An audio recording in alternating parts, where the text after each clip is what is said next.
Director is here. Monica, is she in the room? Okay, I just wanted to thank you for hosting us today. And I also just wanted to give a shout out to everyone who's in the technical group and technical work over the months. Joint subcommittee has not been meeting, but they've been working. And I also wanted to thank Nikhil, Stephen, and Andrew for driving up from Richmond. Normally we feel your pain in reverse, but sometimes early in the morning. So I'm glad you didn't have to leave at dawn today. But let's get started by calling the roll. Senator Eben? Here. Delegate Sickles? Present. Senator Servo? Here. Senator Boysko? Here. Delegate Delaney? Here. Delegate Austin? Delegate McClure? Here. Walter Alcorn? Here. Paul Smedberg? Kate Matisse? Here. Tiffany Robinson? Here. You have quorum, Mr. Chair. Thank you. And I know that Mr. Smedberg is en route. He texted me and he'll be here shortly. The first item on the agenda is to readopt a policy on electronic meetings participation in all virtual meetings. Members should have before them the policy from Legislative Services. I reviewed it, and it's my understanding, Nikhil, that this is the same policy that we had last year. So unless there's any discussion on this particular policy, I would entertain a motion to readopt this. Is there a second? Second. Okay. Unless there's discussion, all in favor signify by saying aye. Aye. Any opposed? That's not a roll call vote, right? It was unanimous voice vote. Okay. So now we have some presentations. And let's see. Okay, I'm looking here. I understand that well, the first order of business was to have a presentation from the DMV Moves Task Force, but we're waiting on Mr. Smedberg.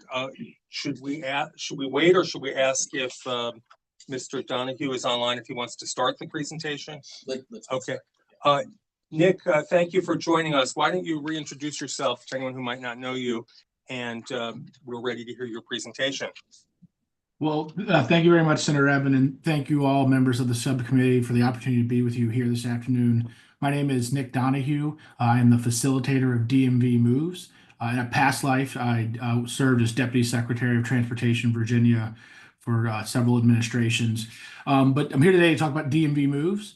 And so DMV Moves is a joint effort of WMATA and the Metropolitan Washington Council of Governments. They are coming together to look at transit needs in the DMV region writ large, to understand kind of what do we need to address some of WMATA's funding needs, but also other local transit services.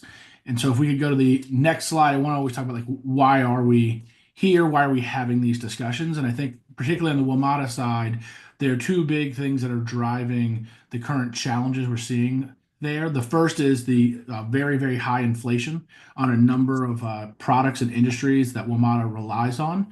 But in addition to that, many of WMATA's capital funding sources and some of their major ones are fixed dollar amounts that do not increase over time. So many of you were involved in the 2018 dedicated regional funding effort, where the region came together and provided $500 million to WMATA to help address its capital needs, but that $500 million has been flat.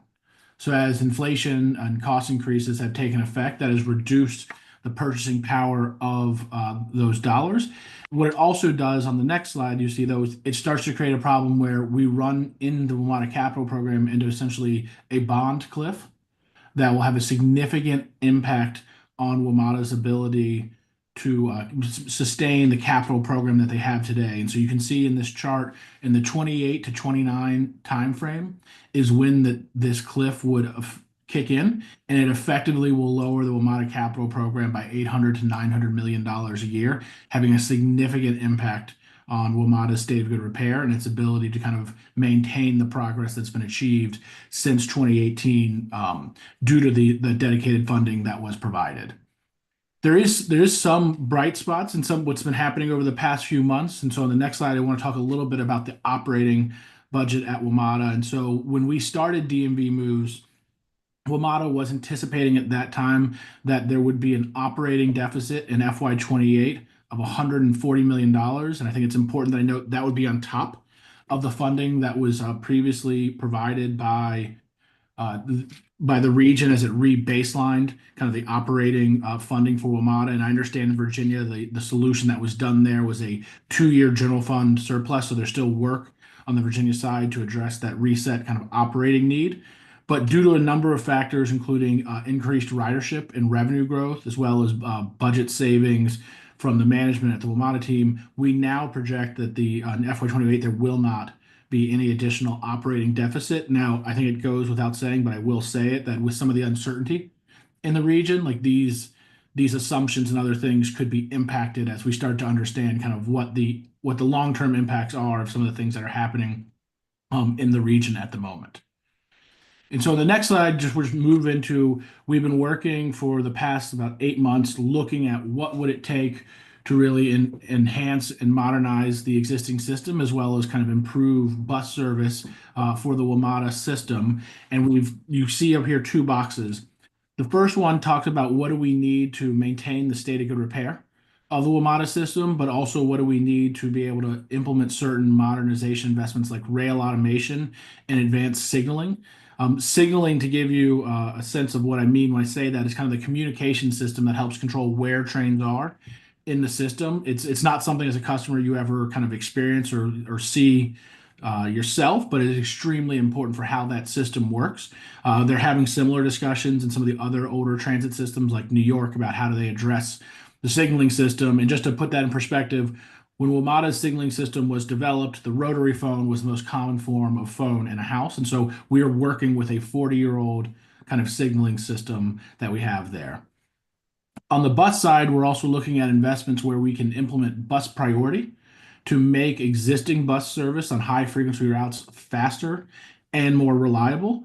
What that will also do, though, is create cost efficiencies that will lower the per unit operating costs and allow agencies to run increased frequency with the same kind of operating budget that they have today. And so you see these figures here, 450 to 500 million in FY28 for reinvesting and modernizing the existing system, and then another 50 to 100 million for some of these bus priority investments. Both of those are investments that would need to start in FY28 and would then increase just like the other WMATA funding at 3% a year, which can help ensure that we have, again, a revolving program and that we're not back here again in some period of time because we had fixed funding sources.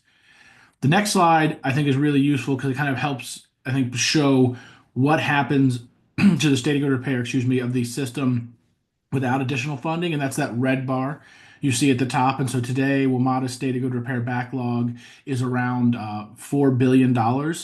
It was closer to 7 or 8 billion back in the 2016-2017 timeframe prior to the regional funding that was put in place in 2018. And so WMATA's done, I think, a good job of putting those funds to use, and they've cut their state of good repair backlog essentially in half. And I think we've all seen kind of the improvements in the service there as a result of those investments. Unfortunately, because of the bond cliff, and you can see it starts to happen there in the right after FY29, without any new funding, and if the capital program reduces by that $800 to $900 million a year, you start to see the progress that has been made kind of backslide. And then in the 26 or 27 timeframe, we kind of actually get to a place that was worse than where we were in terms of a backlog in 2015. And you can see it grows kind of over time there, and that would create, reliability issues, escalator issues, all sorts of service issues without any additional investment. The black line shows you the level of backlog that WMATA believes is attainable with the additional funding I talked about on that other slide. And importantly, and I think this is really important, there's a reason we go out to FY50. What that funding would do was create a sustainable and revolving bond program to help address WMATA's state of good repair needs so that we are not back here in 10 years trying to say, what do we need to do to address the WMATA system? This would create a long-term solution, again, subject to certain assumptions, that can help address WMATA's kind of state of good repair of their system there. Next slide. But this initiative doesn't just kind of make sure what we have today is maintained there and kind of operates the exact same into the future. It also makes a number of investments to help us leverage the existing system and increase frequency there and improve its efficiency while making that service more cost effective. So when I talked about rail automation and the advanced signaling earlier, what that will do on the system is one, make it safer. It will also make it more reliable, and then it will also increase the capacity to run trains through the core of the WMATA system. So I know some of you have probably heard discussions about like the Roslyn Tunnel and the bottlenecks that creates kind of in the system and how it limits the capacity overall of the system through downtown. Rail automation with signaling will help improve and increase the number of trains that can be run through those areas to help create more capacity on the system in the future. But it also lowers the per unit operating cost of providing the service. And so to like put that in perspective with advanced signaling, if today, and I'm using kind of just numbers here, so these are illustrative, if it takes you 20 trains to run the existing service on the red line, tomorrow you would be able to do it with, 15 trains. And again, that's because you can run the service faster and more reliable. Also on the bus side, as I talked about with the bus priority, when we say bus priority, what we mean are capital investments to the physical infrastructure that will address congestion and unreliability that the buses experience today. And again, this will be different in different places. It's not something that would be implemented on every bus route. It would be kind of focused specifically on high frequency routes that exist today, and the treatments would vary even within those routes. But it's things like queue jumps that help buses get a head start at a traffic light. It could be level boarding to make it so the boarding process takes faster, moves faster, so you don't have as much time at bus stops. And it could also involve bus only lanes to help buses move more fastly through the corridor. And again, the example here you see is an actual example of a bus line that operates in eastern Washington, D.C., the W4 route.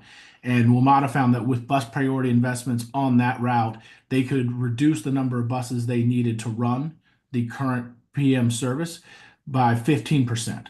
Or said differently, they could operate the existing service with 15% less resources, or they could increase service for the same kind of operating budget. And so again, talking about lowering the per unit operating cost here so that we can increase frequency within kind of the existing operating budget.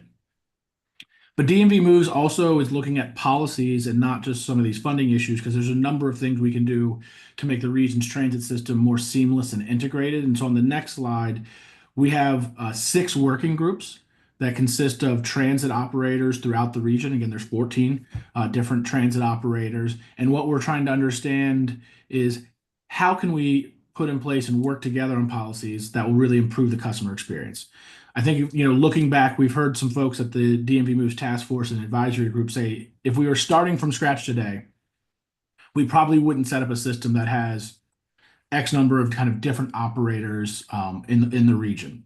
But today, we find ourselves in a place where that is the case.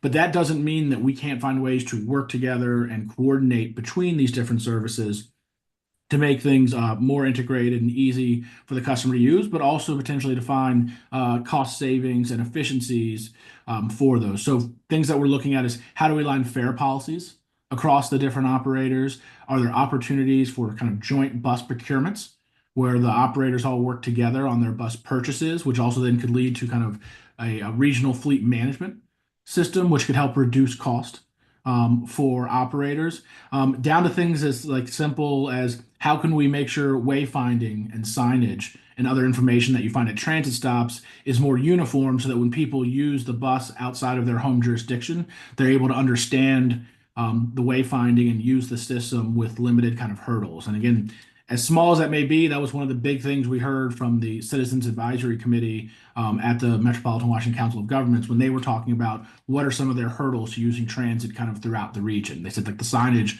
is simply confusing.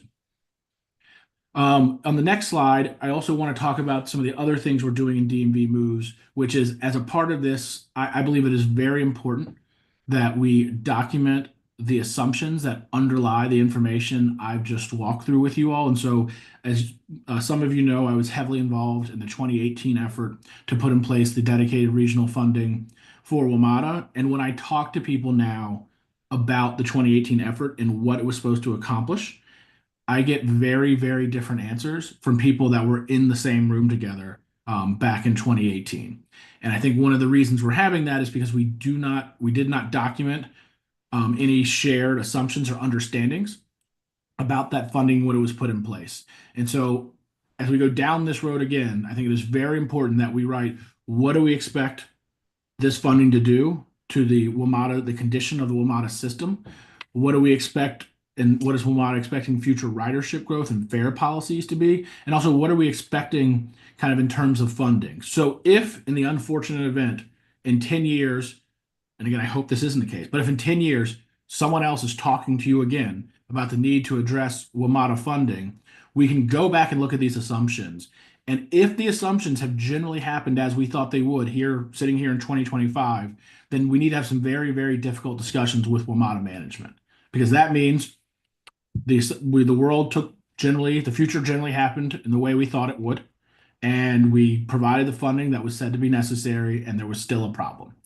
The flip side of that coin, of course, is if we're having this discussion in 10 years, which again, I hope we're not, and one of the assumptions turned out to just be wrong, or several did, then in that case, we need to understand that WMATA did what it could, but the world happened differently than we thought, and we need to collectively come together to decide how as a region we want to respond to that situation. But we don't have the ability to do that today because we did not do this in 2018. And so we are working with the task force and the advisory groups that are kind of more technical groups supporting the task force to document these assumptions so that we'll have those in place for the future and ensure the accountability of this new funding for WMATA. Some of the other things that we're doing is looking at various policies as well. And so you have an example here. In 2018, we put in place a 3% subsidy cap to provide more certainty and to limit growth of future WMATA operating subsidies back to the jurisdictions. There's been some unintended effects of that subsidy cap. And so we're reviewing, are there different cost control measures that can be implemented as a part of this new funding that may help avoid some of those unintended consequences. And we're doing that in a few different areas, but this is kind of the biggest one in the area I thought was most important to raise to this group. Now, I know I spent almost my entire presentation talking about WMATA, but DMV Moves is also looking at local transit needs. And so, we did a large survey of all the different operators here, asking them about what were their current needs, what were their needs projected into the future. You can see some of that information here. What I need to say to you, though, is while this is what we got back from folks, as we started to dig into that survey and other data, it became clear that different operators had different levels of planning into the future. And we weren't sure that those numbers were truly representative of what needs might be in the future. It felt a little bit more representative of who did greater degrees of planning about long-term needs. And so what we're hoping to do and will be doing over the summer is using regional service design guidelines that are being developed by one of the policy work groups in the region to go out and look at local transit service and compare the service that exists today to those guidelines to see if there's any gap in service from what is on the road today relative to those guidelines. And if there is a gap, kind of quantify that amount and identify it as a need moving forward. And so that work will be complete later this summer and will be coming out of DMV Moves as a product that will be available for folks in Virginia, Maryland, and DC to consider as they think about some of these funding needs moving forward. And then on the commuter rail side, we did a lot of work there last summer, but all of that was done prior to the Virginia Passenger Rail Authority purchasing the Manassas line from Norfolk Southern, which clearly has some very significant impacts on what is possible and what the cost may be relative to those possibilities for commuter rail service. And so we'll be convening some meetings with VRE and Mark to update the commuter rail needs based on kind of the new reality in which we find ourselves due to the actions of the VPRA. And so, Senator Eben, with that concludes my presentation, and I'd be happy to answer any questions that you or other members of the subcommittee may have. Thank you, Nick. I'm going to start by asking on slide 8, where it talks about reinvestment needed to sustain system performance and without new funding and the alternate concept. Can you just detail again on the left-hand column, which is $18,000, and I believe that's 18, I don't know if it was 18 million or 18 billion? Billion. It's billion, sir.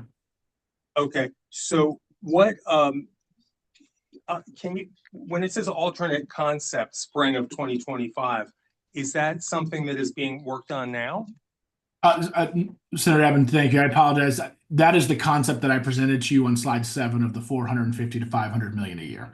That would fund both the investments in the state of good repair system, as well as the signaling and rail automation. Okay, and also regarding rail automation, you mentioned that as bringing efficiency possibly to like the Roslyn Tunnel. Is rail automation being used in other cities, and is it a commonly accepted efficiency and safe practice? So if we look on a global perspective, I think rail automation is the kind of current standard that is being used in places that are putting in place new systems.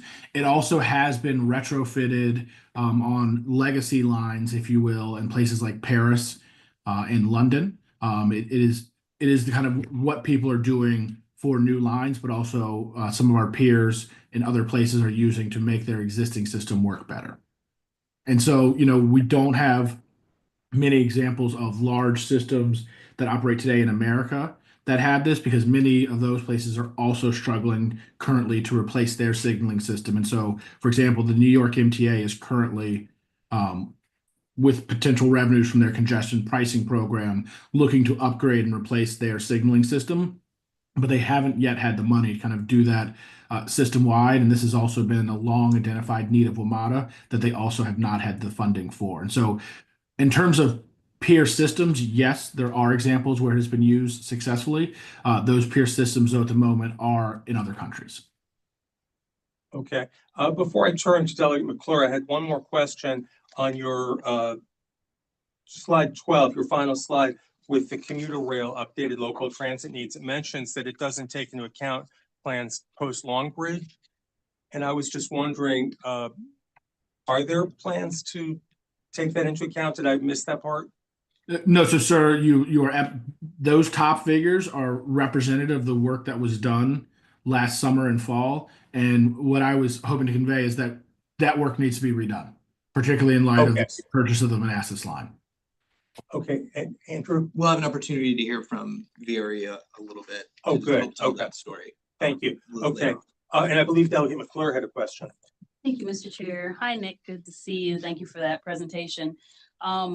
I know I'm probably opening a can of worms with this question, but just kind of curious what it would take to integrate operators under one umbrella under WMATA.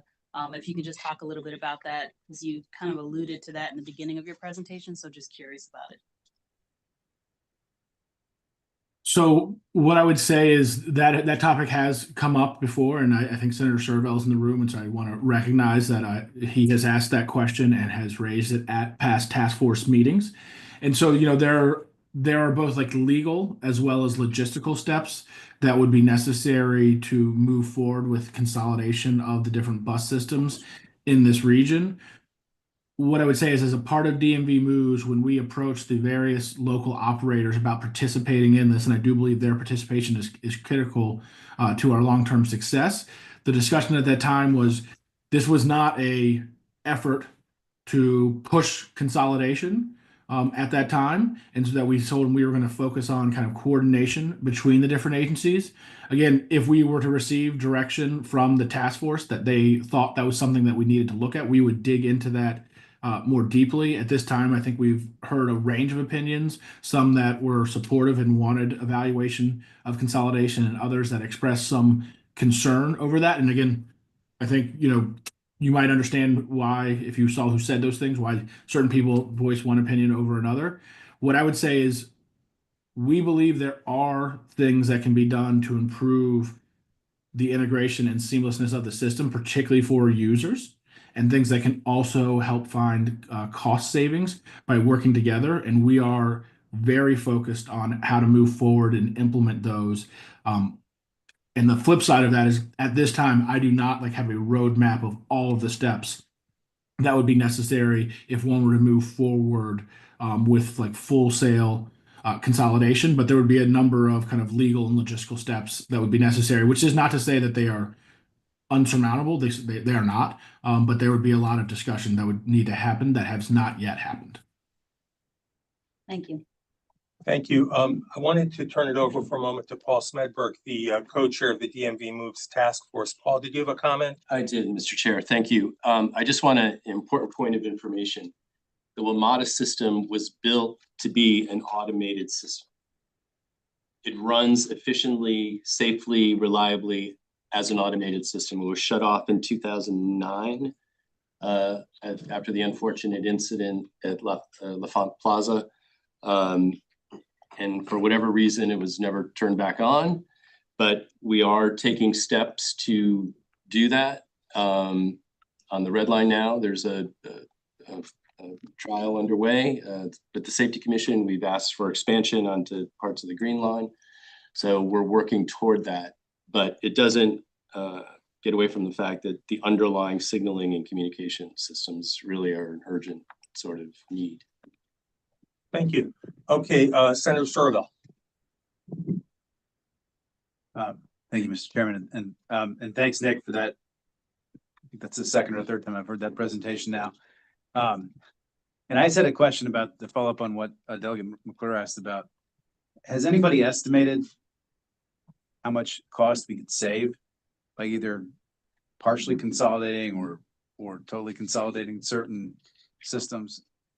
It just strikes me that when you got eight garages, 8 procurements, 8 call centers, 8 whatever it is in Northern Virginia, 14 overall, even if you took like certain lines and move them from one system to the other, there could be significant cost savings, efficiency savings. And I know the independent operators don't want to look at it that way, but for those of us that want to look at the entire system and not at one little piece at a time, has anybody looked at the actual savings we might be able to derive by doing that, either partially or totally pieces?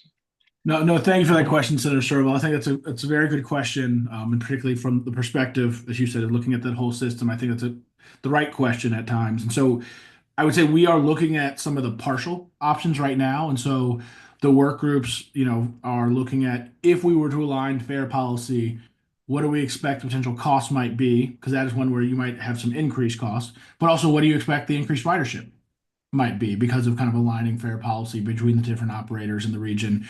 On the flip side, if you look at explore the use of like shared resources and group procurements, I do think there can be some cost savings from looking at how do we manage the fleet?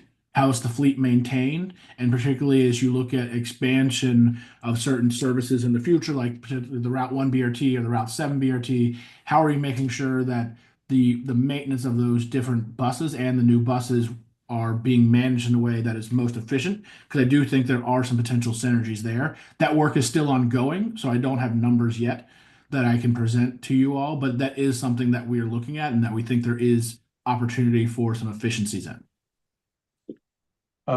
Follow-up, Senator. Thanks, Nick. It'd be helpful to get a sense of whether we're talking about saving 10 million a year or $500 million a year, right? So if there's any way to get those numbers from somebody at some point, it would be useful, especially when we're being asked to post up some money in this committee at some point.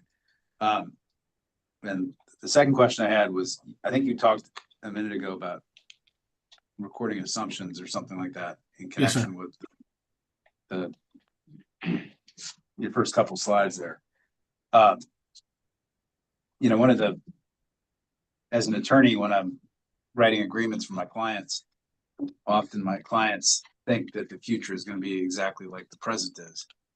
And so as lawyers, we try to write contracts that take into account possible different contingencies that could occur in the future, because people just don't want to think about those usually. But it appears that, the revenue estimates have now shifted based on the fact that somebody across the river ordered everybody back to work, ridership's back up again.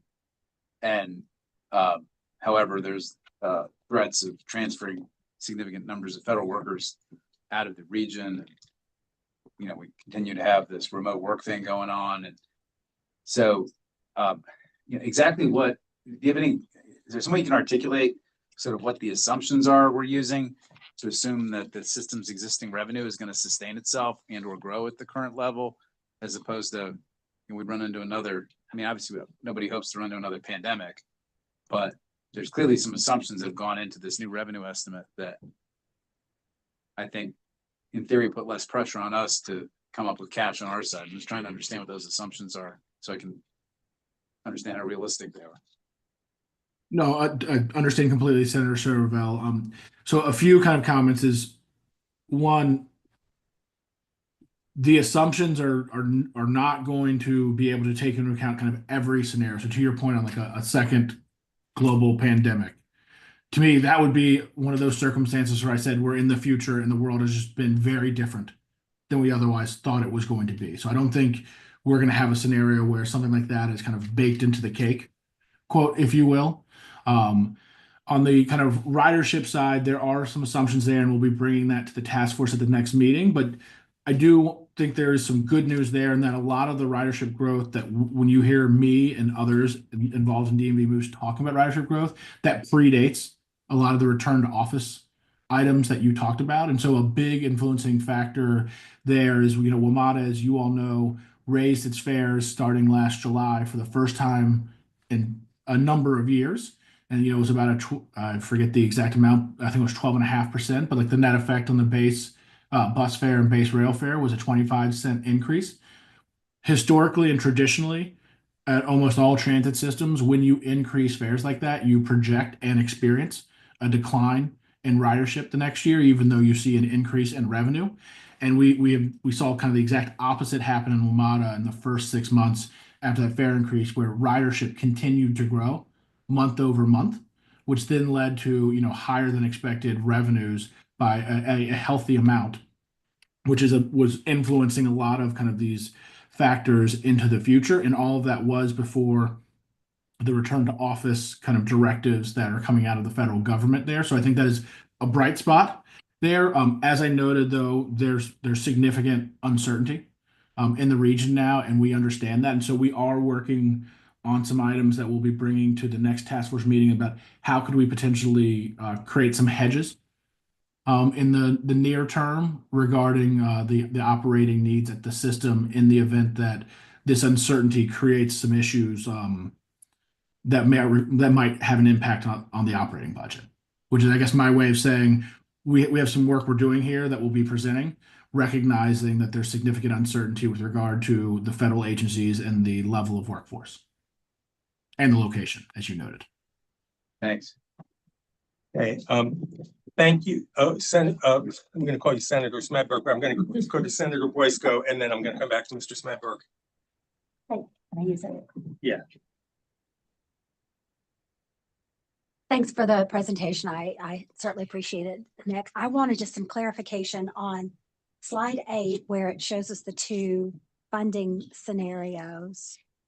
Is your intention on that to say that if we were to identify and fund at between a total of 500 million and 600 million for the two programs annually plus 3%, that we would be able to head off the significant deficit that the red line shows? Is that what you're saying to us? Is that accurate? Senator Boysko, yeah, thank you for the question. Yes, I am saying that with the numbers that you see on slide 7, if the region is able to provide those collectively between the 3 funding partners and grow them at 3% a year, that we will be able to maintain and lower WMATA's state of good repair backlog long term.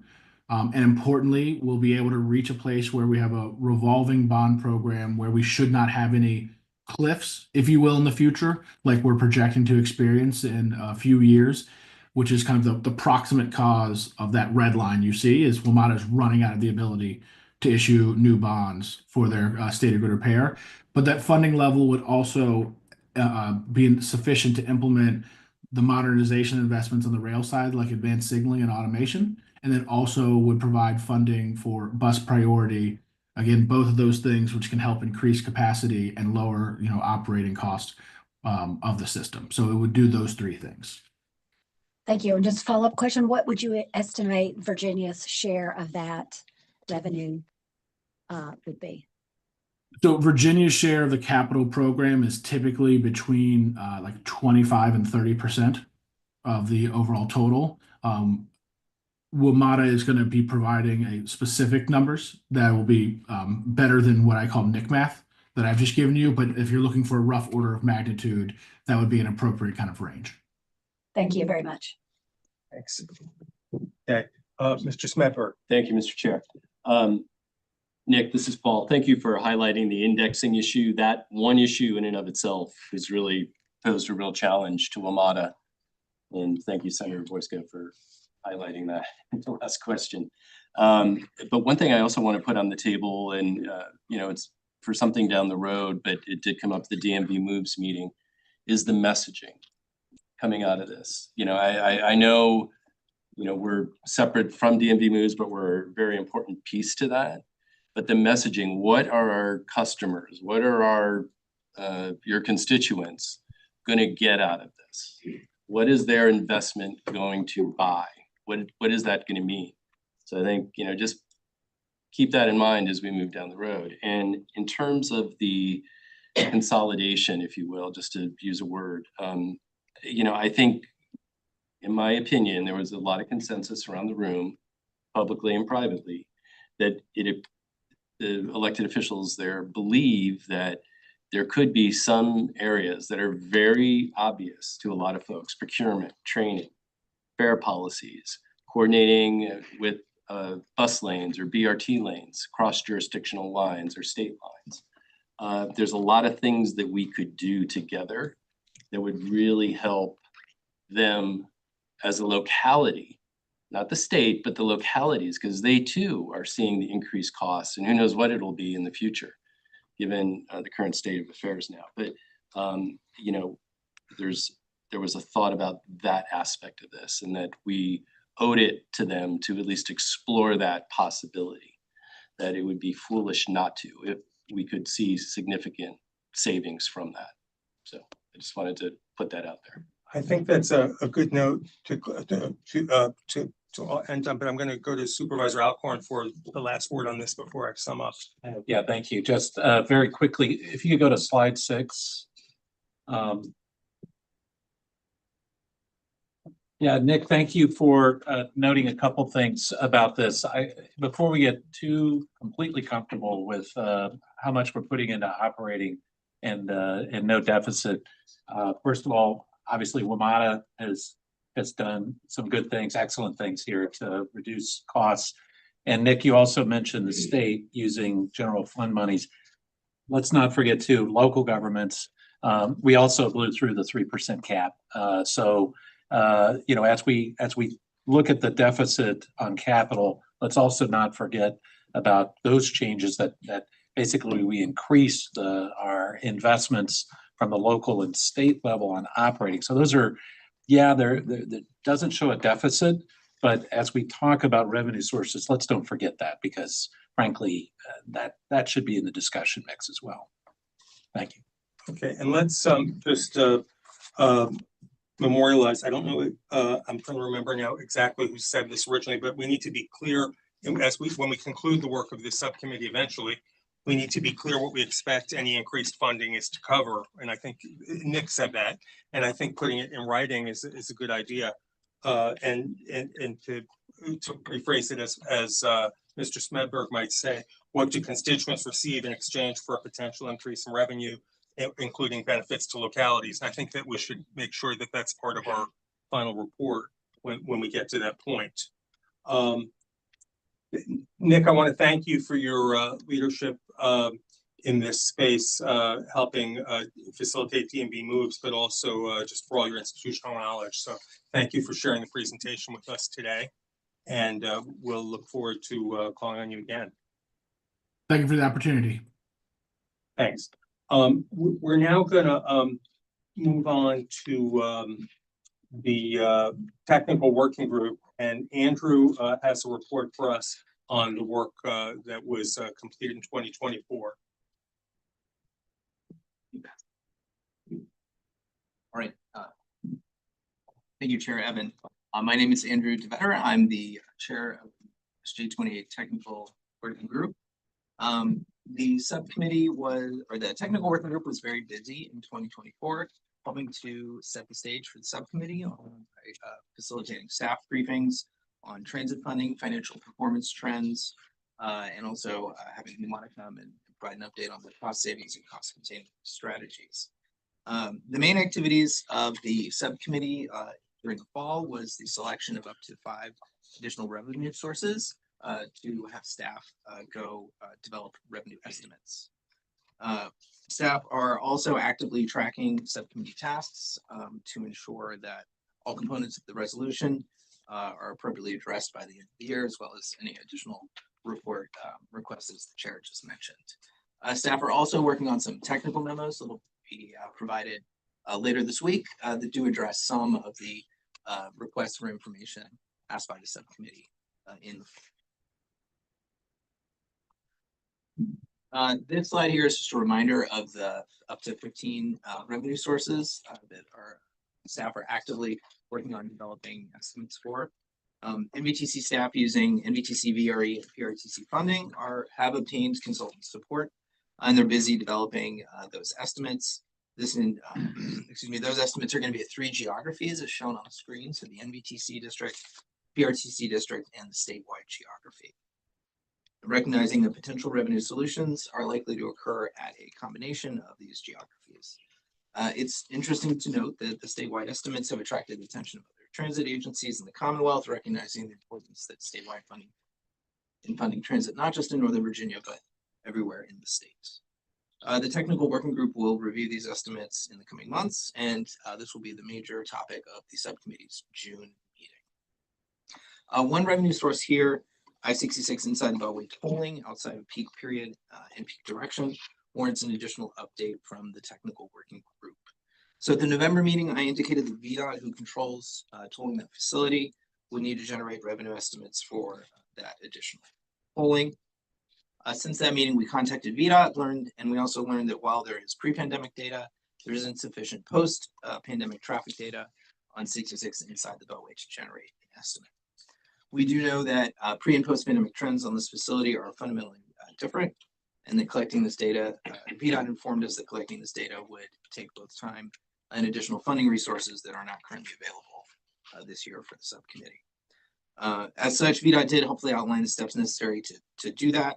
And so at this point, the technical working group recommends that in lieu of a prescriptive revenue estimate, like the other sources, we provide the subcommittee with what the current tolling framework here provides as revenue right now, and also outline the legal planning and policy framework surrounding the use of toll revenues in this corridor, so that the subcommittee has as much information as possible in advance of the 2026 General Assembly session, should this be a direction they wish to pursue. And we'd like to thank our partners at DRPT for helping to facilitate communication on this topic. So last year, we discussed the concept of a qualitative evaluation matrix that would provide different lenses through which the subcommittee could assess the impact of potential sources of revenue and their estimated amounts. Based on that conversation, NVTC staff worked with our consultant team to develop a list of criteria to use in the matrix. This draft matrix on the screen and in the slide in front of you includes the feedback the subcommittee provided to staff at the October and November meetings. So with us today is Nate Masek. He is a project manager of the Kingley Horn HDR team. The team developed the first round of estimates that NVTC staff used 2 years ago, and so they're jumping in to help us out again. As a reminder, the revenue estimates and the evaluation per what you're seeing on the slide would be presented to SJ28 at its June meeting. So it's critical that staff review this with you today to make sure that we got it right. So at this point, I'll hand it over to Nate. Hey, thanks, Andrew. So what I wanted to do briefly is to introduce the evaluation factors that we're using here. And this is for the purposes of providing qualitative information about what the different revenue sources are. And there's different factors, different definitional issues with each of these revenue streams. So that's what this table is aimed at laying out, so that you have a common framework of information about all of the 15 revenue sources that were explained on the previous slide. So at the top, we want to lay out, and to orient you to this table, we have the factor is in the column on the left. A definition or description of what that factor contains is in the middle column. And on the right is how we would rate that for each. So in some cases, we're using a high, medium, low. In some cases, yes or no. In some cases, it's a number. But it really varies depending on which criteria that I'm talking about. I want to note too that this is for the purposes of laying out the information. We're not providing this for the purposes of selecting amongst the revenue streams. Others may choose to do that, but we're not using it for that purpose at this point. It's more or less just to lay out the various attributes of these revenue streams. So at the top, we have current rates, which is what you're currently charging in the jurisdictions for these revenue streams, including DC and Maryland, so that you get a sense of, for the ones that currently exist, what are the rates today, so that you have some basis for evaluating what an increase might bring you. Revenue potential, how much funding does a stream raise? Because what you'll see in June when we start to present the estimates, that some of these raise significant amounts of money, others are more limited. So we're judging them relative to each other in terms of how much funding do they actually raise in terms of funding. And that's graded on a low, medium, or high scale. What's the potential for growth? So just because it raises a lot of money doesn't mean that it necessarily has a penchant for growth, and that's part of what we want to look at as well. Will it likely keep pace with inflation? Will we see the real value of that revenue stream increase over time, or grow to meet the demand that we expect to have for investing those funds in transit operations or capital needs in the future? So we want to look at growth potential, and again, we're rating that on a low, medium, or high scale. We also want to consider who's paying that stream, because these hit different people in their pocketbooks in different ways. Some are going to be residents, and we're dividing that into property owners or businesses. In some cases, a revenue stream like the property tax, for example, might hit both a resident and a property owner and a renter. In other cases, it may vary. So we want to think about, does it hit residents? And if so, are we talking about property owners or renters, or both? Businesses or tourists, or people who are from outside a residents in the region. We also want to think about the ability to encourage transit use, and does it provide any sort of incentivization in terms of a revenue stream and shifting travel behaviors. And that's a yes or no judgment on each of these revenue streams. We want to think about bond market feasibility. So we talked about, Nick earlier talked about the need to potentially leverage these revenue streams to borrow against them in order to pay for capital improvements. So we want to make sure that these revenue streams are something that you'd be able to sell bonds against, and that the market would be there to issue that debt. So that's going to vary according to the revenue stream. In some cases, they are very mature revenue streams that there is already a long-standing history of borrowing against, not only in Northern Virginia or across the state, but also nationally. There's nothing exotic about a sales tax bond, for example. But others of these are very new and novel revenue streams, and we're not quite sure whether the market would be there to issue debt against that. So we want to be cognizant of that in evaluating these. So we've got a 3-ranking scale here. Yes, the market would view it as viable. We could say that based on local or national patterns. No, it's not viewed as viable for bond issuance, and that might be driven by the volatility of the revenue stream and whether or not it's something that looks like it will be steady enough to borrow against, or unknown. If we're not quite sure where that would lie, we put that in the unknown category. The last category is impact on low-income individuals, and we want to evaluate the cost impact of the revenue streams on household budgets, including consideration of the overall tax burden that a revenue stream might bring, because some of these mechanisms might be more regressive, might hit lower income households harder. Some might be less regressive and hit higher income households harder. So we want to be cognizant of that in evaluating this. So we're rating that low, medium, and high. Once again, low is that there's no impact, equitable impact across household incomes. High would be disproportionate impacts to low income households. And medium would be somewhere in the middle, moderate impact to low income households. Thank you, Nate. I think that's pretty straightforward and thoughtful. Are there any questions for Nate based on that presentation? Yes, Supervisor Alcorn. Yeah, I guess one question.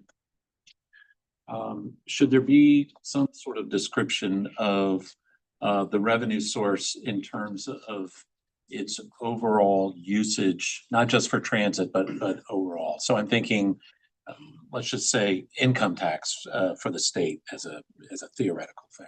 And let's say income tax is 80%, funding 80% of everything in the state, including transit. Is there, would that pose a risk, basically, that should be captured in this analysis in some way or another? So I guess the reliance on a particular revenue source as a possible criteria. Yeah, I think that's something we can take back. We're gonna likely present this information a couple different ways. So what we're planning to do is to have a summary sheet on each of these revenue streams that talks about that individual revenue stream in particular, and that could be an attribute that we go into some detail on. How else is it used? What else does it support within the region of the state? And then what these factors will be used for up here is to provide not just a rating of each individual stream, but a table that will show all this information at a glance for all 15 revenue streams, all on one sheet. So I think the information you're asking for would be appropriate for that sort of deeper dive into each revenue stream, and we can incorporate that into that fact sheet. And Mr. Chairman, Yes. I would think at some point too, I know there's some discussion about, maybe looking at a single revenue source, maybe more than others, but there's probably an argument to be made, and I think Andrew, you mentioned it earlier, about looking at multiple sources too. Thanks. Okay, Mr. Smedberg? Thank you. Nate, I'm curious, are you going to do any assessment of, or if there are any legislative, regulatory, or code hurdles that would be before us, in any of these 15 or 16 scenarios? Our assumption is that most of these revenue streams would require some general assembly action of some sort or another. So we're not doing a detailed review of what those requirements would be, but the expectation is there would have to be some sort of action to enable these in some way. The only ones that are kind of an exception to that would be some of the ones that there's local authority to enter now, if there were some sort of package that were locally authorized. That was going to be my next question. Yeah. But we are But in general. we have to have state action of some sort. Thank you. Okay, thank you, Nate, and thank you, Senator Surville. Thanks. So, last time we were talking about this, whatever it was, 4 months ago, I had expressed concern about taxing parking fees because all you're doing is taxing metro users by doing that pretty much. The only place I see paid parking around Nova is around metro stations, but including like the building next door. Which I almost parked in, which is why I was late. I was curious if you all had been able to revisit the possibility of taxing parking spots. I had the Department of Taxation try to take a run at it on a bill that I introduced this session with a fiscal impact statement. They had a hard time finding data about it, at least parking spots. Something we talked about last time. You all said you didn't think it could fit within the study. And secondly, tax districts around metro stations. I think 11 stations in Virginia currently have those tax districts. And it seems to me building an estimate off that would be pretty easy. There's 18 stations that do not have tax districts, I believe. And I was just curious whether or not you all saw the ability to be able to revisit that for the next 2 or 3 months. That was one question. I had one other question after that. I want to, I can ask Mr. DeVetter to comment, but Mr. DeVetter, I thought that in November when Senator Surville raised these, that you talked about doing a policy memo, at least with an overview of the policy considerations of those sources, but those two were not among the ones that the committee voted for. Is there a policy memo forthcoming? That's correct. I previously mentioned we'll have some memos responding to requests. One of them is to give a sort of policy surface scan of, I believe we've had up to 16 sort of value capture tools, at least in MDTC. So we'll kind of list those with some, it won't have revenue estimates, but it just has sort of describing what they are and how they work. And then we also will have some material was in part provided by members of the technical working group describing some of the land value capture concepts that are out there. And that will just be a package that we'll be able to provide again at a high policy level to the subcommittee. And you'll address the two that Senator Serba brought up as among them Correct, but with the scan, the policy scan. correct. Okay, Correct. thank you. Yes, Mr. Smith. Mr. Chair. Oh, I'm sorry. Let me have Senator Unless Serba he's follow following up. up on that. No, I was just Let gonna me say, I just- think part of the yeah. discussion, Mr. Chair, was also some of the local jurisdiction raised concerns. I think Fairfax and Loudoun in particular, some of their parking and everything might be bonded in such a way that would make that a real challenge and would put some of that in jeopardy. Well, hopefully that'll be addressed in the policy scan if that ends up being a consideration. We'll address the land value, and some of the value capture tools as a concept. We do not have any memos on some of the Okay, parking issues. I do want to know one of the 10 was a parking sales tax, so that is something we will provide an estimate on, and that's the transaction cost of the parking. It's not spots, but it is a variant of parking that will Okay. provide a revenue. thank you.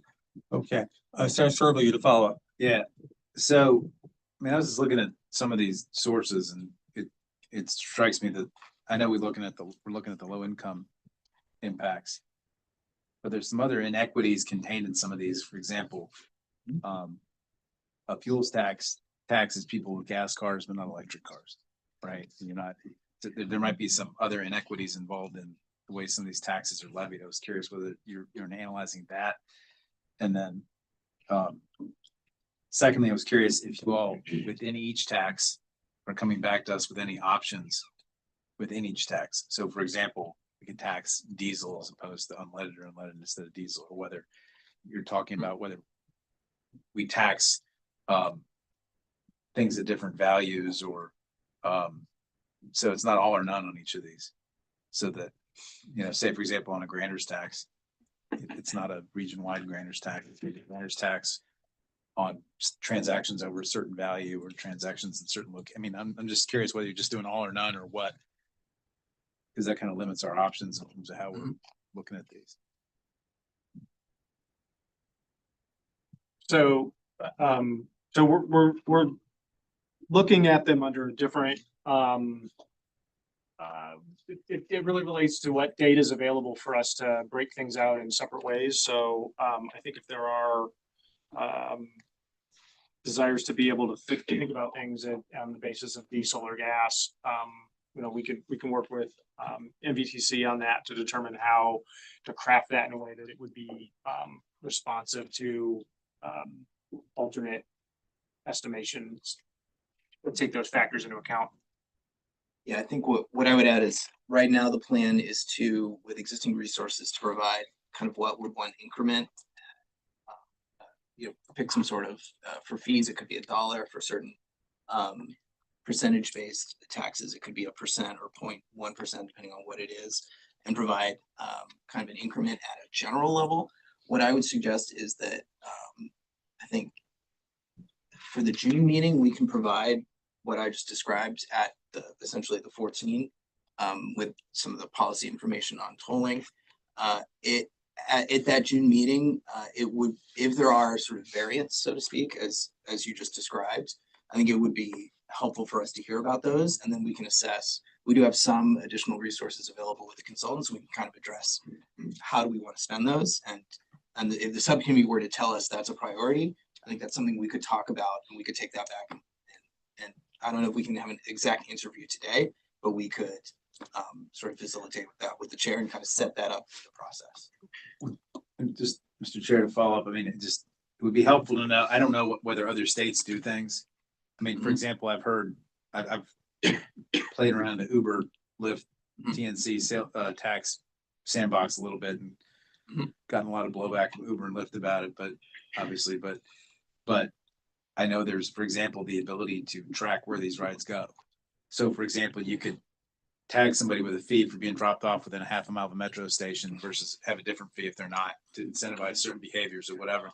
If there's options like that we could look into, it'd be helpful to know what those are to the extent they've been explored in other places. I mean, I don't know what the options are for a lot of that stuff. So, if there are possibilities, things we could ask you about, that might be helpful in terms of having the dialogue. Yeah, and when I think his name mentioned, we will bring a good description of what each of these are, because there's a lot of nuance to each of these and sort of a lot of assumptions, so we can certainly bring that in June.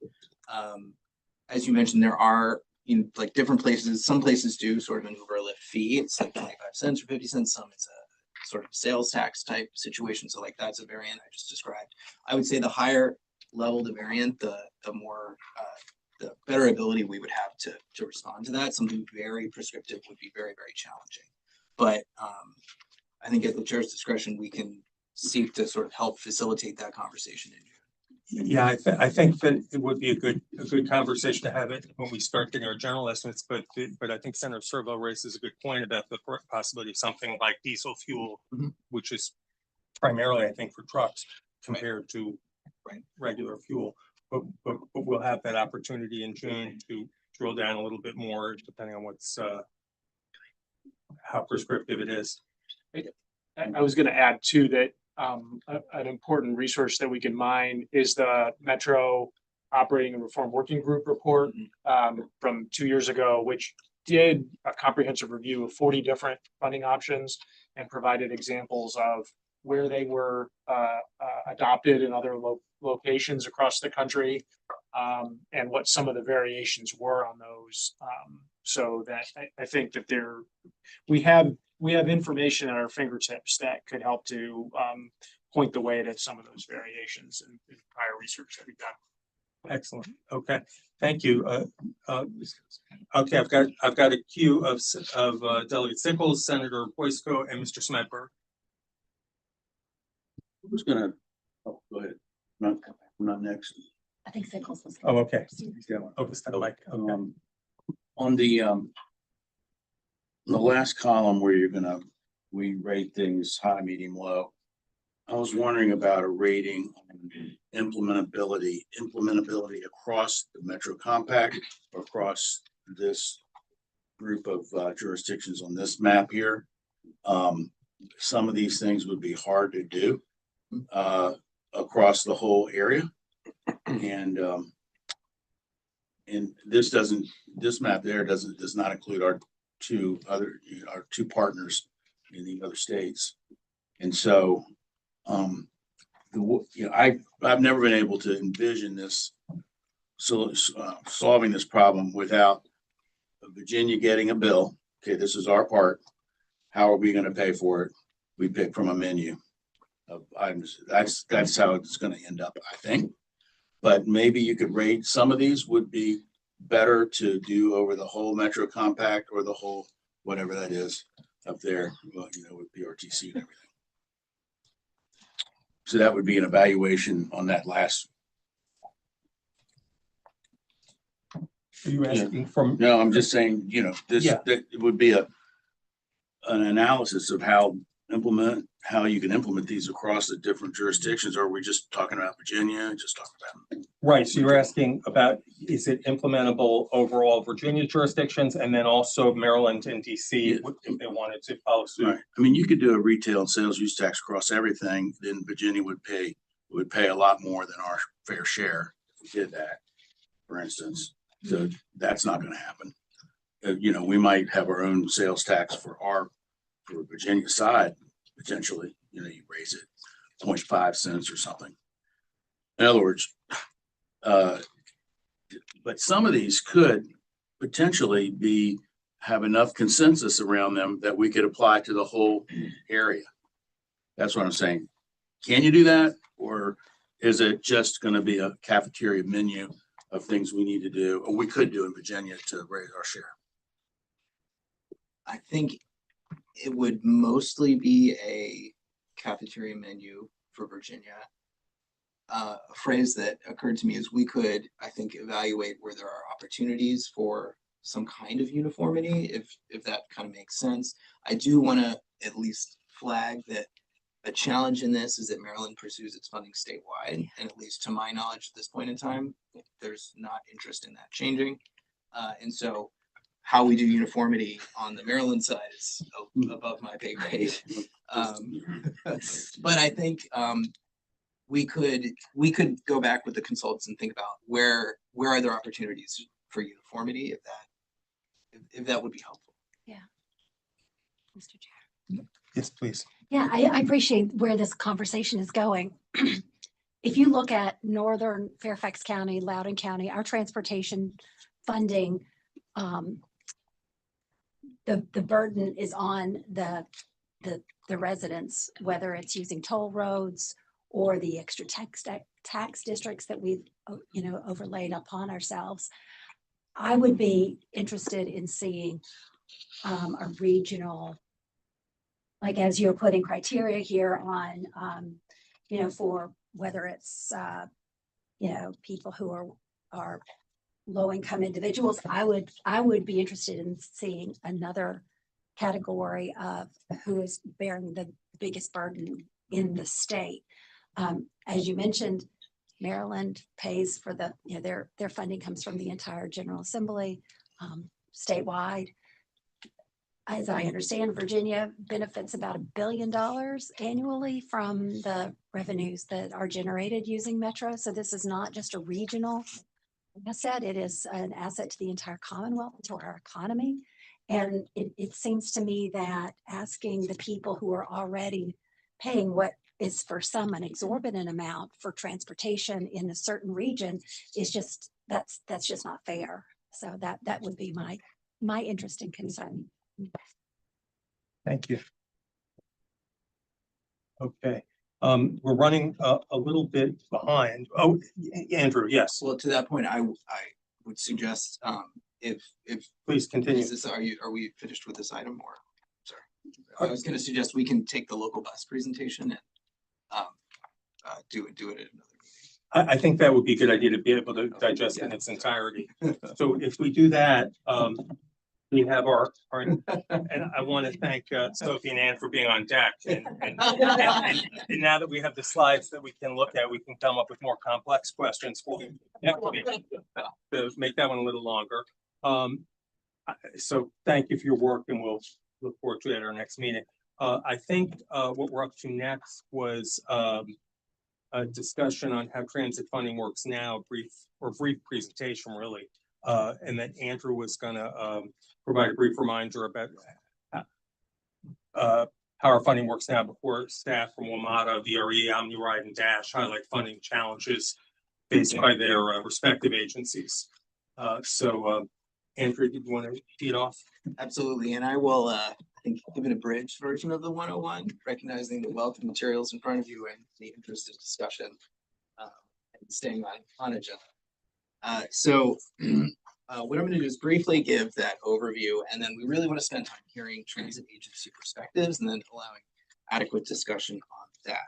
I will also do my best to kind of synthesize some of these themes just for considerations. Again, this is not any action for the subcommittee today, but these are planting the appropriate topics and ideas that way they can facilitate further discussion throughout the year for the committee's eventual recommendation in November. Just a brief plug that NVTC has done a lot of work on how transit funding currently works now in Northern Virginia, covering federal, state, regional, other funding, local funding, and then a lot of complexity on how Virginia funds Metro, which is very different than our colleagues in the district and in Maryland. So we've got some 2-pagers in front of you, as well as a funding guide, a link to a funding guide that's online. So it provides a lot of good information about how our local partner agencies work with their state and federal funding, the role that state funding provides to both WMATA, VRE, and all local agencies,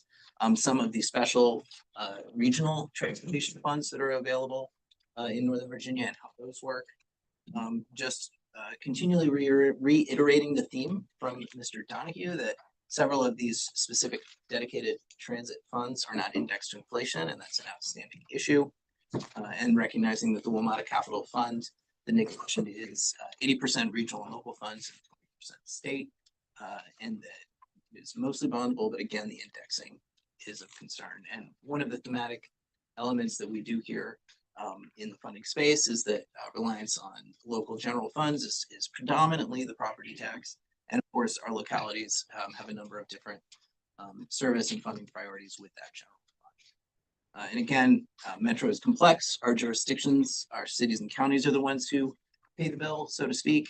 There is significant amounts of state support and a significant role of funding from the Commonwealth in meeting those obligations. And that is shown with some complexity on the slide, as well as the additional state funding that we provided in the 2-year budget. So our jurisdictions use a number of different acronyms and means and funding sources to kind of figure out how to pay the bill, so to speak. And that funding guide really gives an elaborate breakdown of how all that fits together. As far as excuse me. So what I'm going to do is give an overview of some thematic elements here, and then we really want to spend time hearing from those agencies. So big picture, the funding challenges that we face in Northern Virginia are not unique to us or to Commonwealth. It's a nationwide trend. We've also heard that other agencies like Hampton Roads Transit and others in the Commonwealth also have faced similar funding issues. As I mentioned last year, most funding sources available to Northern Virginia agencies are not indexed to inflation. Those that do have more of a revenue stream tend not to keep up with inflation. And there's a lot of available options for capital expansion and not as many for state of good repair capital or for operating. The figure on the right shows how much additional property tax would be needed to achieve $100 million in WMATA capital needs. And this is by formula for NVTCCs and counties. This is meant to be an incremental illustrative example, just kind of understand the scale of some of the issues here. So I would like to invite our 4 agency staff to come on up and just give a brief overview of some of their funding issues. And that way they have a little bit of face time and you can have some discussion and questions with them. And I do want to mention, as was hinted at earlier, we do recognize there's significant uncertainty regarding the health of the local and regional economy. We certainly don't have all the answers here today, but we just want to acknowledge that in these discussions as we move forward.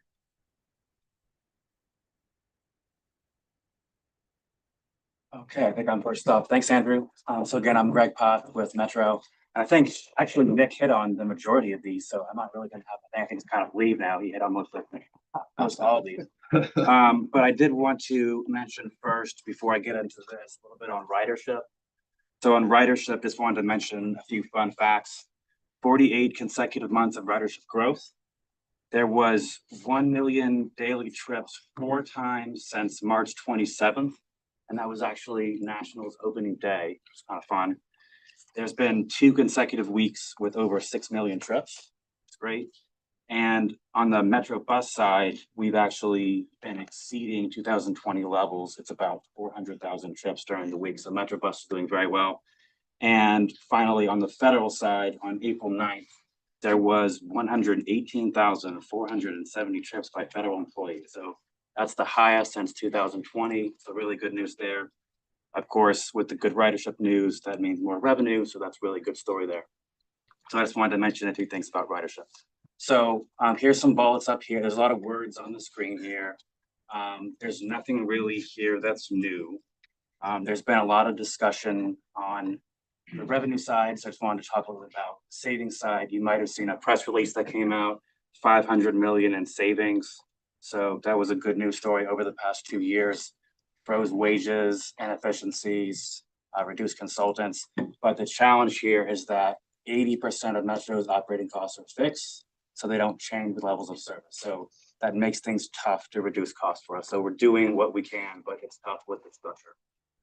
Second up here, you heard this is directly from DMV Moves.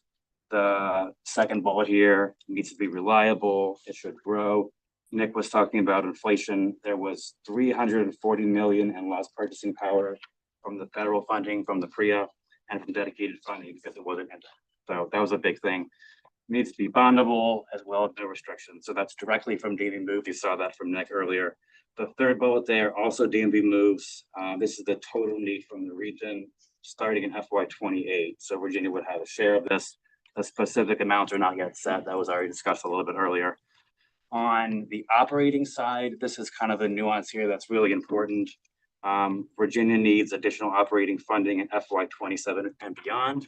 There was sort of a 2-year fix in the budget for FY25 and 26. It was kind of a temporary thing. And thank you to essentially everyone in this room for that. That was really big for us for those 2 years.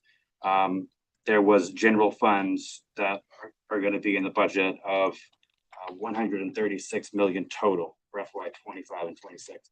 But starting in 27, there's no identified source. So that's a big concern for us, and we're gonna need all everyone's help for that. The 3% cap has been mentioned. That essentially is something everybody knows about. In the budget, there was a 2-year fix there. It was suspended for FY 25 and 26. But that's kind of a temporary thing, and FY 27 it comes back, and that's in code. So we need to speak about that, talk about that policy wise. And then finally, this has been mentioned a lot.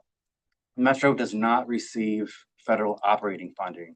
Some folks think that we do, but we don't. We receive capital funding, so I think the FRIA funding on the federal side, as well as the formula funding. So we get that on the capital side, but there's no federal operating funding.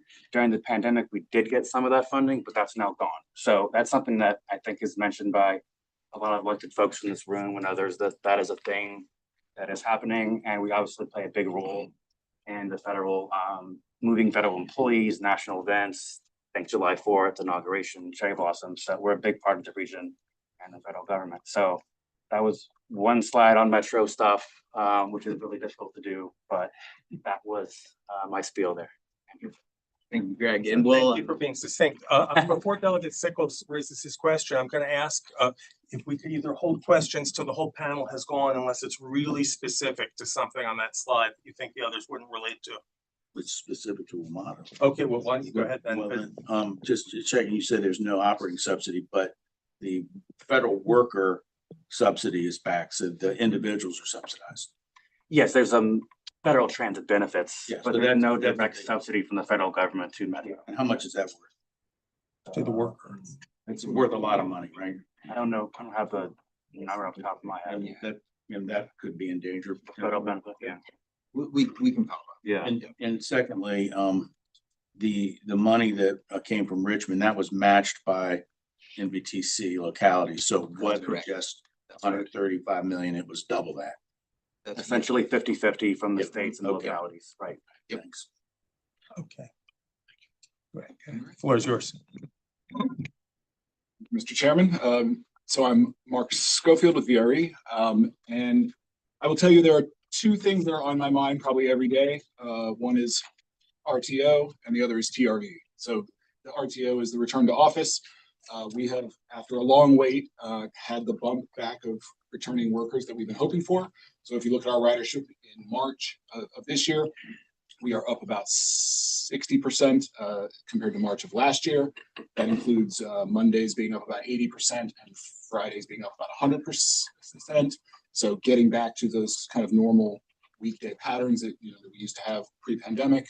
We're not back to total pre-pandemic levels now, probably still at about 70% of where we were, hoping that that trend continues though. One of the things that's here on the slide is pandemic money. We currently are projecting that we will hit the cliff in terms of the pandemic money that we have in about the middle of FY28. We have not updated that yet though, given the recent ridership changes. Once we have a little bit more history, hopefully that'll continue and then we'll be able to push that date out, a little bit further. The other thing I mentioned, of course, is TRV, Transforming Rail in Virginia. That's the program, of course, that we're working on with VPRA, with Longbridge kind of at the core. Andrew had mentioned CROC, the Commuter Rail Operating and Capital Fund. That was created in 2018, dedicated money to commuter rail coming out of the regional gas taxes. That is what has allowed us to not just be a beneficiary of TRV, but an active participant. We were able to bond against that and give VPRA approximately $120 million as a part of purchasing the right-of-way in the corridor. We also are now an active participant. Nick mentioned the recent Manassas line transaction. We'll be purchasing some key properties off of VPRA that they had purchased from NS, really being able to transform how VRE runs its operations, having a new midday storage yard in Alexandria rather than in downtown DC. So that's going to be a huge change for VRE. And so I'll tell you that our operations board and our two parent commissions are right about to adopt VRE's new long-range plan. And we actually put a pause on the adoption of that while all the Manassas line deal was happening. And so I think the timing of that is really great as a part of the work, that this committee is doing. We're going to be able to point to VRE's newly adopted plan and say, this is exactly what VRE is doing. And what's really coming out of that plan is that, by the time you get to say 2030, VRE and VPRA together will have done a tremendous amount of capital investment, and most of that is already covered. In order to then take advantage of that investment, VRE is going to need a lot more operating money. So capital money, it's not that we don't have any gaps, but we're doing pretty okay, at least in terms of near-term capital money. Operating money is where VRE's needs are really going to be. And the ways that VRE supports its operating budget right now, in terms of the dedicated 3.5% out of the MTF, in terms of the local jurisdictional contributions, those are just not going to be sufficient to let us take advantage of all this investment that we and the state will have done together.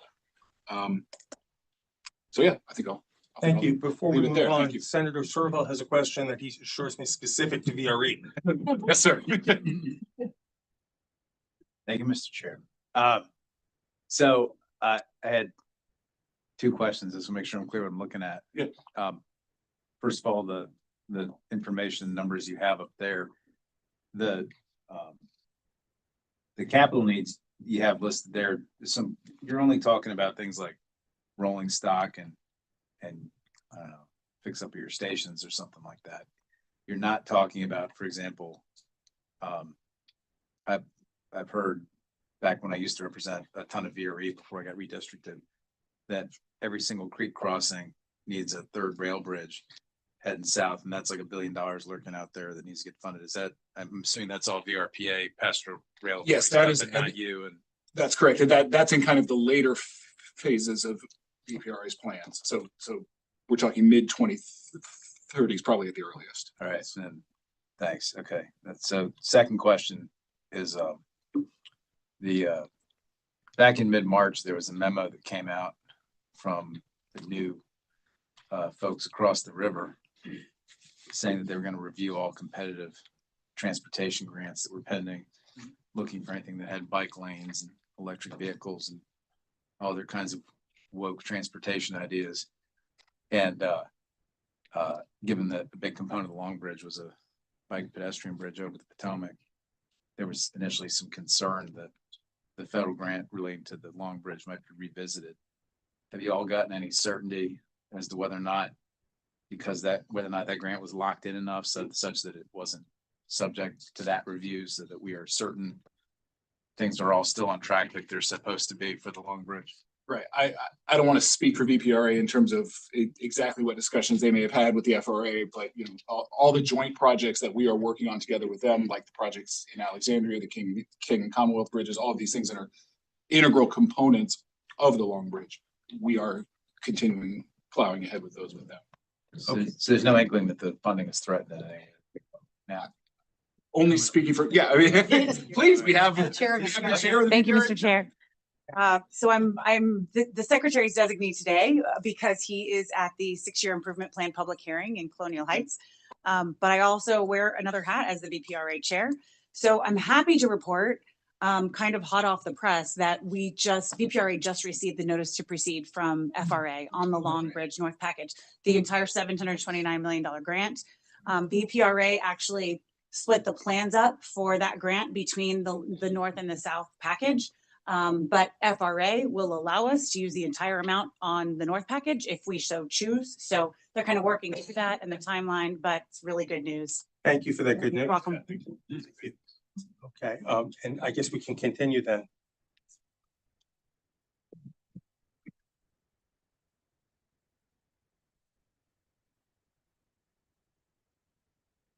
Thank you. Bob Snyder, Executive Director of Potomac and Rappahannock Transportation Commission. We have transit neither on the Potomac nor the Rappahannock.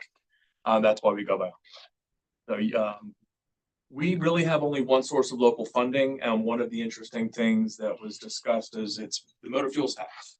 And yes, it's indexed to inflation, but we're bringing in as much revenue. I'm going to say this very clearly. We're bringing in as much revenue on the motor fuels tax today as we did in 2019. That means all buying power since 2019 has evaporated. We have now reached the point where we're using more commuter choice and toll money to run transit service from the state than we are the motor fuels tax. We are capped out, we are maxed out. There's our ridership is booming. We were lucky in that our local ridership exploded during the pandemic, and we are 140% of what we were pre-pandemic. Our commuter ridership, we were the first of our regional peers to return to service in terms of high volume operations. Having tremendous amount of service to the Pentagon, to Washington, DC, Tyson's Corner, all those key employment areas, that's us. One of the other things we were able to do during the pandemic and services to Spotsylvania and Fredericksburg. So we now have a service footprint that runs from Washington, DC, all the way down I-95 below the city of Fredericksburg.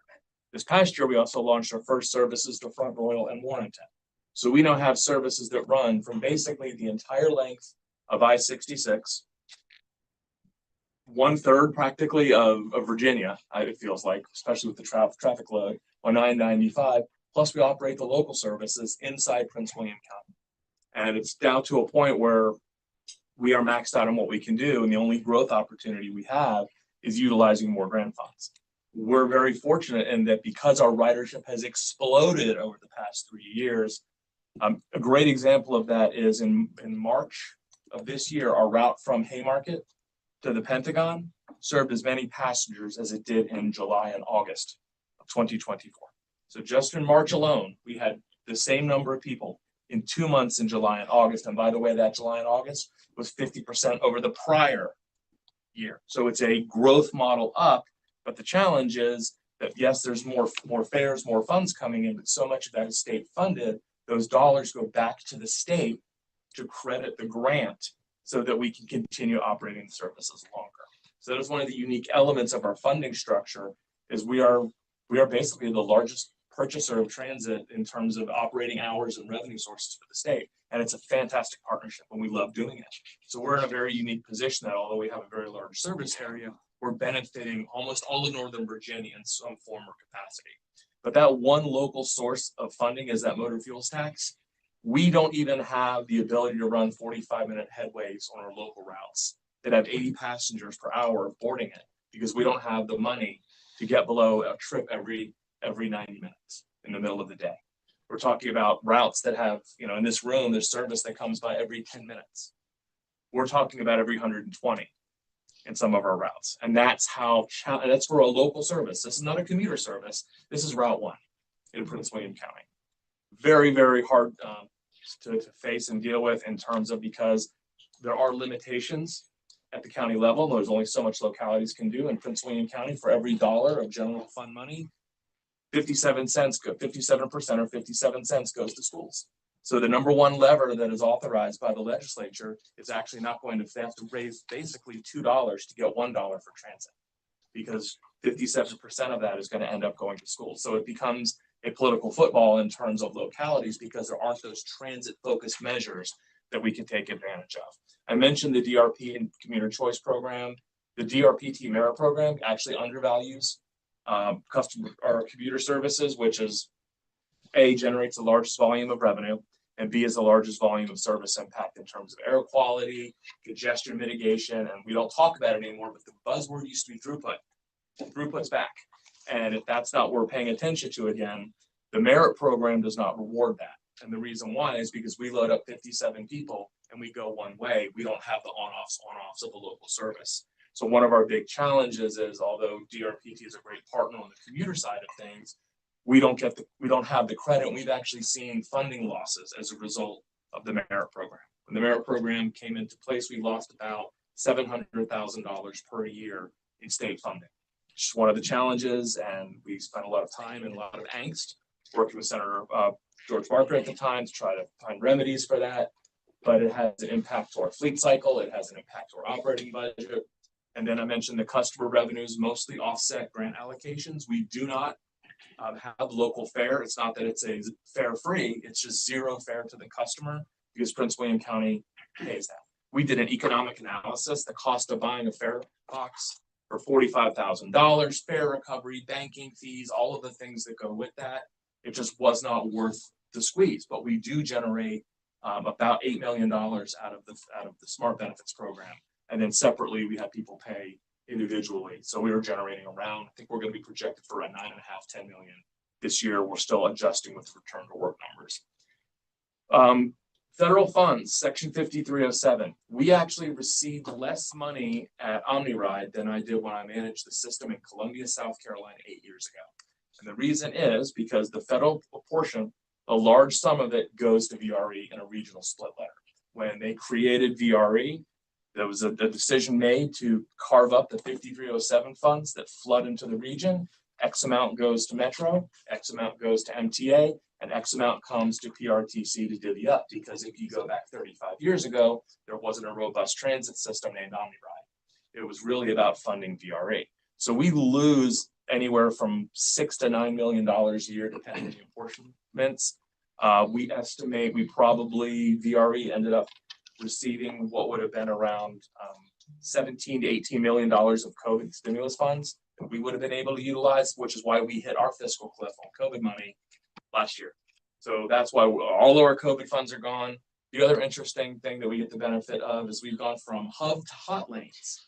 And in Virginia, that had a significant impact on us because there was a federal ruling that said if your vehicle is driving in the hot lanes, not the hub lanes, you no longer get credit for the mileage as it relates to something called the high intensity motor bus program. We have lost $1.5 million per year in federal funds as a result of that, and it has never been backfilled. So that's a summary of where we are. So if the motor fuels tax had kept pace, if we were in a scenario where we basically weren't, utilizing such a high percentage of state funds, we would have more revenue filling our coffers. We would have the ability to offer more localized services because the motor fuels tax would be there. And it would be that's roughly $2 million in operating funds per year, but that's been lost due to merit combined with the hub to hot. And then of course, between some years it's 4, some years it's 7. I think I misspoke when I said 6 to 9, it's 4 to 7 million. So there's a massive gap of about $25 million when you add those totals up that we're not receiving, that we could be if we weren't the unique animal that we are. But ridership is booming. Well, thank you for the good news about ridership and about the challenges as well. It's paints an important picture. And then I guess, is it Josh? Yes. Okay, so Josh Baker is going to tell us about local bus and with the case study. Yes, thank you very much. So I'm the general manager and CEO of Dash in Alexandria. We are providing the local bus service there within the city. We're also connecting up to the Pentagon. We too, as Bob has often said, are killing it with ridership. We are up 45% over our pre-pandemic ridership levels every single year since the pandemic ended, if you want to call it an end, when we all were set free. We have been exceeding ridership records for the entire history of the system. So we're 41 years old. And this year we're on track to hit 5.5 million rides, which is record breaking for us. I want to speak a little bit about the operating funding component. It's very, very important. Some other things to think about, as you all know, but I think it's important to restate is the fact that a huge chunk of the federal money that comes to our region is driven by the systems at this table.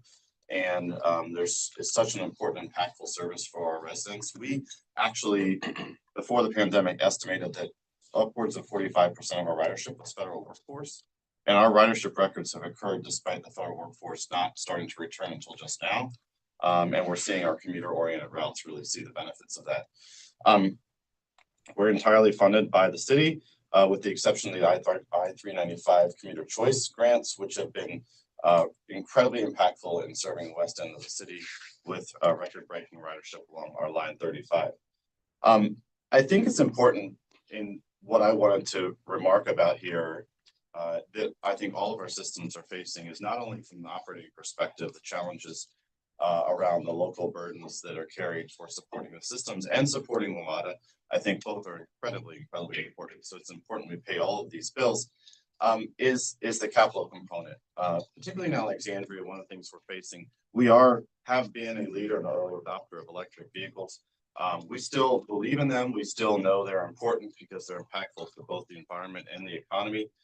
They have many benefits, but we are certainly rethinking and understanding the limitations of the funding that's available. We do have a federal Low-No grant, $24 million, which we see as solid. We recognize the risks around that, but we are counting on that money. We know, though, that absent of that money, we would not be able to maintain our state of good repair starting in FY26.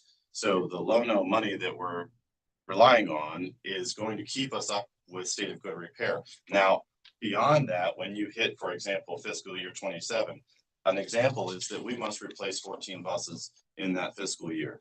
We only today have the money to replace 7 of those and replace 7 of those with diesels. And I put an asterisk on saying that in the sense that that is before the impacts of the tariffs. The reality is that we're recognizing and hearing from bus suppliers, which by the way, we really only have 2 viable ones remaining in this country.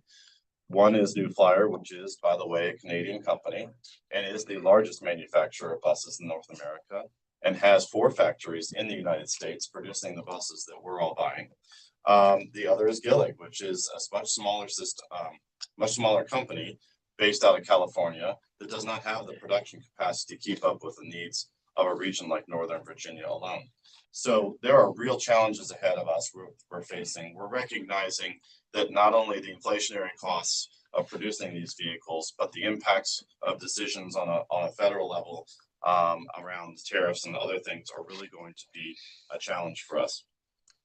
And I think, the last thing that I want to sort of point out here is that our expenses continue to grow along with the growing demand. And we work very, very hard to control our expenses in a meaningful way. We want to provide quality service that meets the needs of the community, moves the economy forward, and supports the Commonwealth along with Alexandria. But we also have to recognize that not only the cost of living is going up, but the cost of our people is going up. And it's a really important investment. The overwhelming majority of all of our budgets is the people who operate these services. And so when we're looking at a 6.4% increase in costs, strictly because of the cost of paying our people, right? And we're only seeing less than a 1% growth in the city's tax base, we have a real problem. It's a simple math problem, and that's what we're really struggling with. The city does a great job supporting us. They work very hard, but it is all coming from the general funds. And again, it's really important that we pay these bills. So that's sort of my high level perspective of what's going on at Dash, but I do think it's really important that we remain focused and understanding that not only do we have operating cost challenges and constraints, that we all as systems are working very hard to manage those costs in every way possible. And we're doing, I think, some really creative things. I'm very proud of Northern Virginia and Virginia as a whole, frankly, in the way that we work together as partners, regardless of legislative direction, and it's done automatically as transit providers. But we've really got to figure out how to support ourselves long term. So anyway, that's my comments. Look forward to your questions. Thank you, Mr. Baker. Is your video, is that an operating link? Is it a short video? It's probably not great for this, but you're welcome to take a look at it. It actually was just a video that we put together to give you an example of what it feels like to ride on a Dash bus. Okay. A member of the public came to us and said, "Why is this an advertisement for riding the bus? It doesn't look very desirable." And he was saying that because the bus was packed full. And so the point was just to kind of illustrate the crowding challenges that we're dealing with. And we're trying to address those with increasing the size of our vehicles and make sure that our fleet matches the demand. And you said that there were 14 buses that were getting ready for retirement, or 7? 14 that are needing retirement, and we only barely have funding for 7, and that was before the potential impacts of the tariff action. So if you don't get more money, do you just take the existing buses and keep repairing them and trying to cobble them together? Yes, we have to figure out an alternative way to either keep the vehicles on the road. But you know, state of good repair is a compounding issue, as I'm sure you know. And the longer we go without getting those buses slated for replacement, which also, by the way, depending on the manufacturer, can take upwards of 2 to 2.5 years before, from the time that you proceed with an order to the time they deliver the bus, you start to really have a stacking problem. But yeah, that's our first year where we really have a cliff from a capital perspective, because we do feel confident in the low no money and we're working really hard to spend that. Okay, and as far as you know, with your peers in local bus systems, other local systems, are they facing the same challenges with limited local revenue and their expenses going up a higher percentage? Yes, for sure. Both on the operating and capital perspectives. Were there any other questions for Mr. Baker? Okay, thank you for the presentation, and I look forward to looking at that video and we're getting on Dash outside my house and seeing how crowded it is tomorrow. Thank you. We're gonna move on to where are we now? We're at I think we discussed the unique transit funding issues faced by the local agencies, and then we were gonna move on to future transit funding considerations. Andrew, you had some expertise off on that? Yeah, I've got some synthesis slides, and then looking at the clock, I will do my best to give the abridged version of those and hit the key points so that we can have any time remaining for any potential discussion or questions. So this is really just kind of an agenda for the next few series of slides. What I've attempted to do now is illustrate a lot of what we've heard today graphically. So a question that will be before the subcommittee and will need to be answered by the fall is what is Virginia solving for funding wise. So graphically, I've kind of illustrated in blue here, looking at WMATA, and then I'll go agency by agency.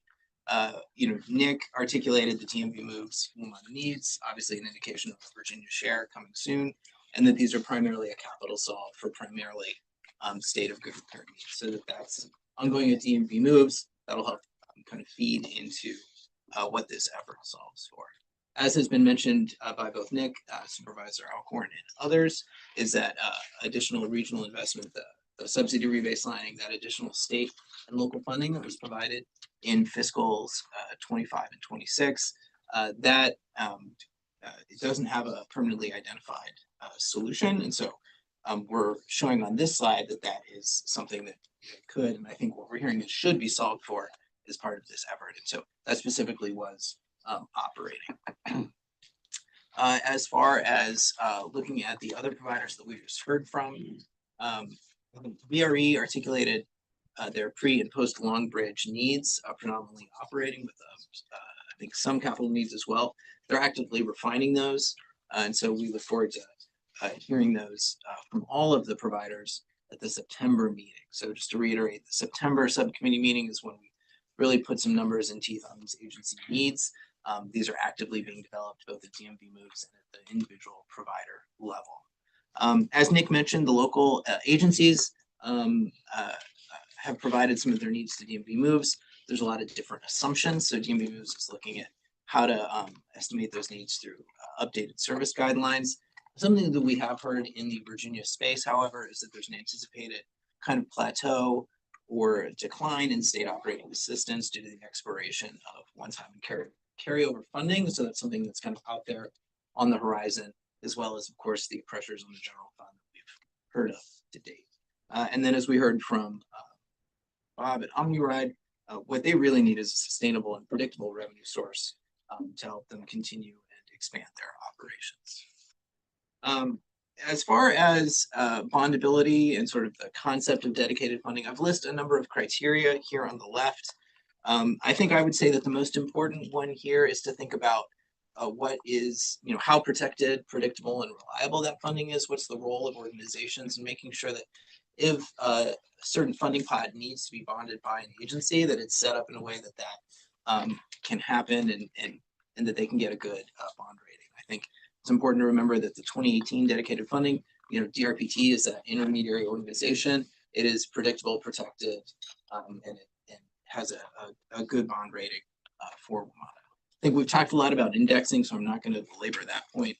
This slide here is to really pose the question for the subcommittee, pose the consideration, how should this joint partnership between Northern Virginia localities and the Commonwealth being maintained. This pie chart is simply looking at funding to Metro in fiscal 25, trying to break it down by its source of revenue. So was that source local or regional, or was that source from statewide revenues? And at least in fiscal 25, because of that additional general funds from the Commonwealth, it breaks down to about 52% local and 48% state. Nick mentioned the 3% cap. Just want to reiterate here that this is a policy question that I think is important for the subcommittee to address at a technical level. And that is that, as we mentioned in the fall, the 3% cap does have some potential conflicts with formula, the formula at Metro. And the Metro formula was updated by the Metro board. I believe it was either October or November. So that happened late last year. It was a big lift, and it had important policy priorities for Virginia in that update. And so, bringing this conflict back between the cap and formula could have some deleterious effects. And so it's something that I think Nick mentioned DMV moves would look at. And so there's kind of a regional Virginia component to think about as this carries forward. Trying to break down, again, kind of the buckets, like what are we solving for? This is just really a reiteration of the prior slide. On the capital side, it's that DMV moves solve the operating rebaselining for WMATA. And then for our local bus agencies, as I mentioned, there's a lot of work to keep refining these estimates as they continue and look at their reliance on both state and local funds for VRE. It's that post-Long Bridge world. And I think, as we heard from Mark Schofield, that CROC is a good structure for them, but it's not indexed. And it's sort of a question of what sources could potentially go into that, as well as other opportunities from statewide funds as well. And then also posing the question, how should new revenue for transit be structured? We just want to put some potential concepts out for thought, which is that there's opportunities to augment existing structures. For example, additional revenues flying into the Commonwealth Transportation Fund or Commonwealth Mass Transit Fund would benefit all providers in the Commonwealth. There's an opportunity to put new structures online, as was done in 2018. Those could potentially be a mix. They could overlay with existing ones. NVTC staff did put a potential concept out. It's illustrated in the appendix slides from our prior effort in 2023 and 2024, and it demonstrates some opportunities where funding were to flow to NVTC. There's different allocation pathways to achieve multiple objectives. Again, that was a staff recommendation from a few years ago. There is no action for the subcommittee today. We just kind of want to put these ideas out there, acknowledging that these can help inform the subcommittee's path towards a recommendation.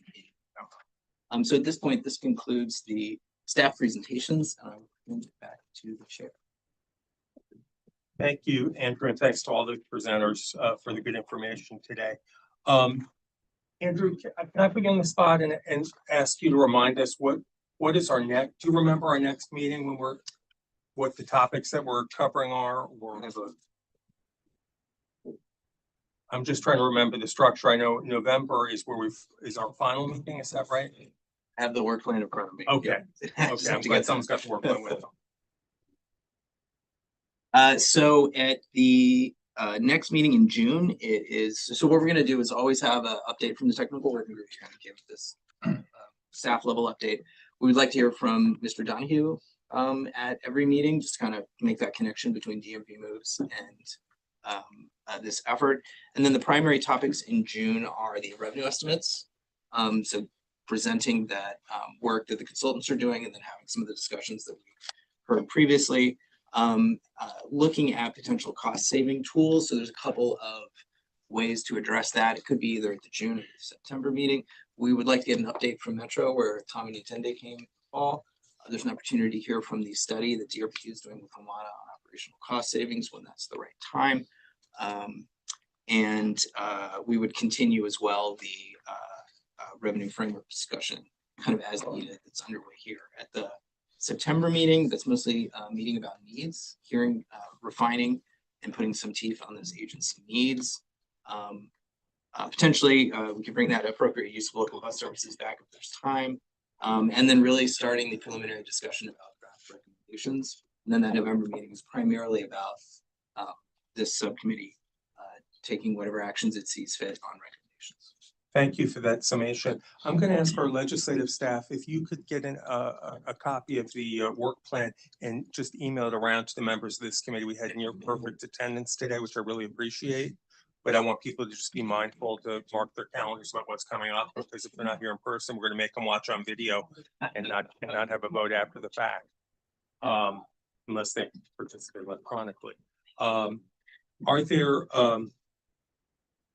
additional items to raise today from members of the subcommittee? Okay. Thank you all for your attention and questions. Thank you Supervisor Alcorn for being in two places at once or choosing our place for this important discussion. And thanks again to MBTA for hosting. So we will see you on June 18th, and we will try and remind you of all the upcoming dates so they can be listed on everyone's calendars. Thank you. What was that? What the topic? David John. No. Well. Is it like an out of town meeting? It is. Yeah. Fine. Sacrifice.